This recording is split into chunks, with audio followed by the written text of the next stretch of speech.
Hi.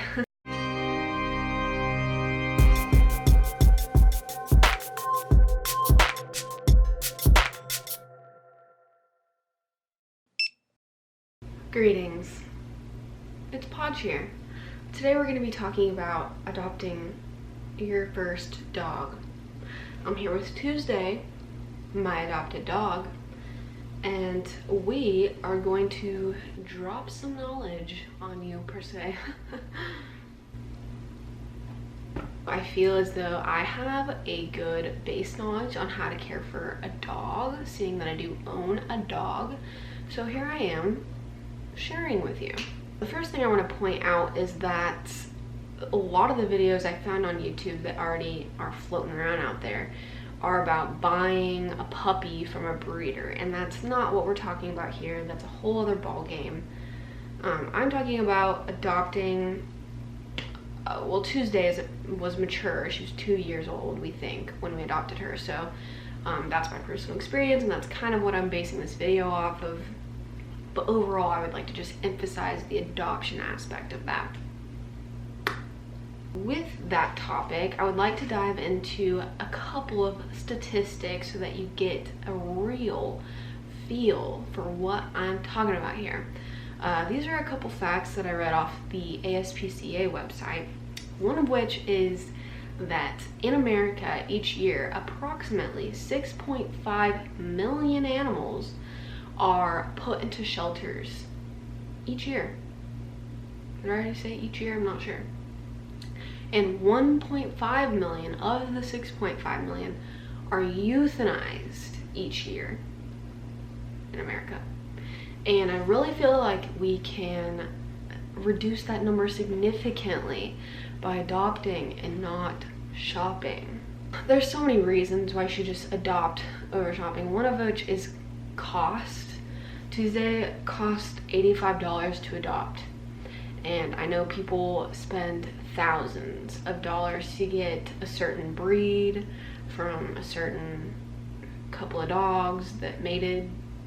You know what I'm saying? Like, they pick big muscular dogs to mate with like a pretty well-groomed, I don't know, never mind. Just cost alone, and you're saving their life, and they already went through some shit. So if you rescue them, they're gonna have a good life, and they're gonna be so thankful and loving, and they're gonna be so smart and nice. That's probably not true at all, but you should just rescue an animal. I just wanted to touch on some things that maybe I didn't think about before adopting my first dog. One thing I didn't think about was the fact that we were gonna have to rename an adult dog. So her name was Shannon when we adopted her, and we didn't feel like that fit her, and she didn't really respond to it. So we renamed her Tuesday, and we had to go through that process of teaching her her name. So I didn't really think about that. It wasn't that hard, but it's just something to have on your radar. Another thing is, I thought adopting a dog, I was so excited to just bring her everywhere, you know, bring her to coffee shops and art festivals and take her downtown to drink on the patio and, you know, that kind of thing. Well, Tuesday is very scared of people, so, you know, you can't really blame her. I have no idea what happened to her before we rescued her, but all of those dreams of mine were crushed. She doesn't like men specifically, but she just really doesn't like new people. She'll bark, she'll tuck her tail, she'll get real dodgy. People want to pet her all the time, and we have to say no politely, or you know, we'll say yes, but Tuesday just won't let them pet her. So that's also something to consider, is that when you're adopting a dog, they're gonna come with some baggage. A pro of adopting is that they potentially could already know some tricks. Tuesday knew how to sit already when we got her, and I feel like because she knew how to sit, it was very easy to teach her to lay down and to shake, those kind of simple basic things. Also, the dog could potentially already be potty trained, which is huge. That is the biggest nightmare of owning a dog, is potty training, and you could just skip it all. That's like more adoption based things I didn't think about. Here are some things I didn't think about in general, just with having a dog. One of which is that my day-to-day plans evolve around Tuesday. For example, every single day I go home on my lunch break to let her out, and I'm lucky enough to have that convenience that my work is close enough to my home so that I can do that. But I can't say that I would go home every single day if I didn't have a dog. That kind of thing. If we have weekend plans, you know, we have to evolve that around her, getting her 2 meals a day and making sure we play with her and she gets let out a bunch. On that topic, going on vacation is a whole other thing now.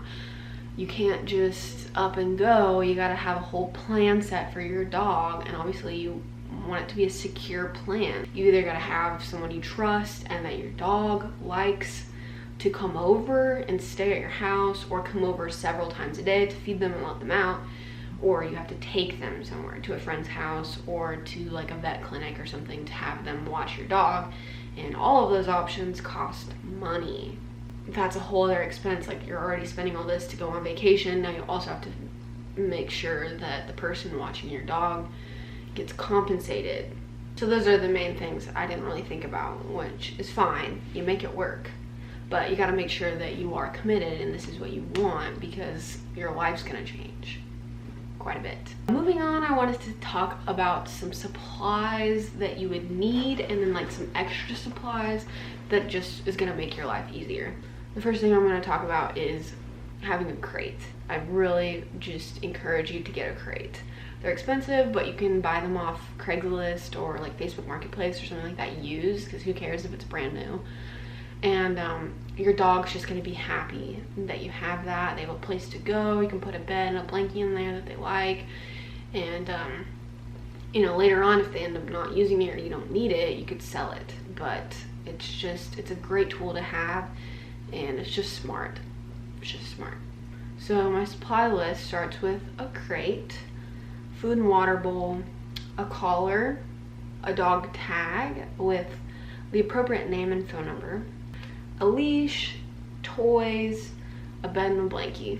I feel like those are like the bare essentials that you're gonna need to have your dog.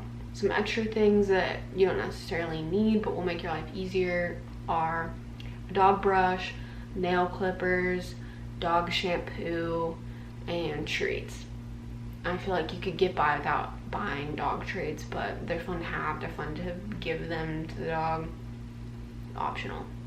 So that's a basic necessity supply list. And I also wanted to talk about some gadgets. First of all, things like this. This is a water bottle, and obviously you fill it up, and then it's got like a little squirty valve, and you squirt the water into here, and then they can drink out of it, and then you just kind of dump it and close it, and then you can put a carabiner on here and clip it to whatever. This is coming in handy a bunch when we go hiking. Also, what comes in handy are these foldable bowls. They're just these little collapsible, I know we've all seen them, rubber bowls, and they also have these little clips on them. So I have 2 of them, and this is really nice to have, like, excuse me, these are really nice to have like for road trips. You pull over and you let your dog out, and then you could feed them and give them water in these little bowls, and then like rinse them out since they're rubber, and then fold them up and put them away. It's just good to have, I think, and you can get them for pretty cheap. This is one of my favorite things. So we got this little glow collar, and you can obviously probably get a bunch of different colors. This one's pink, and you can cut it to the size you need it to be. Just cut it, and then it just feeds into this little thing. And it's died before, but you just recharge it with a micro USB. And the best time to use this is at the dog park at night, because you're like, where's your dog? But if they have this pink glow collar on, boom, that's Tuesday over there playing with that white dog. It's cool. They're cheap. Get one. This is called a whistle. You attach this, it's got this little rubber thing, and you attach it to her collar, so then it just sits on her collar. And you download the app, and it's good for several reasons, one of which is you can set your home boundary, and so if she exits that boundary, you're notified on your phone. So if you have a dog that is a digger or hops the fence a lot, that would be good to have, because you'd know whenever that would happen, and then you can track them because it's a tracker.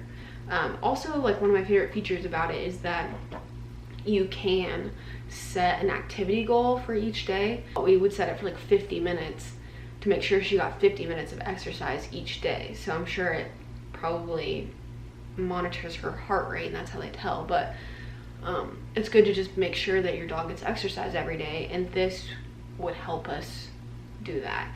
It's pretty cool. It like gives you badges for achieving certain things. So you get streaks for hitting her goal, you know, days in a row. So you can get like a 10-day streak, 15-day streak, and you earn badges for doing certain things. Like if she doubled her goal, you'd get a badge for that type of thing. So it definitely helped us get her more exercise than she normally would have. But it seems like we're constantly getting notifications from the app on our phones, and we have to recharge this all the time. It just kind of became a hassle, and she never has ever gotten out. So I don't feel like we need it anymore. It is a subscription-based service, so you could do month to month, I believe. We went ahead and just paid for the year outright, and I think it was about $100 just for the service. So that is all we have for this video. I am planning on doing a part 2 with a little more in-depth information. Hope you found it helpful, and I'll see you next time.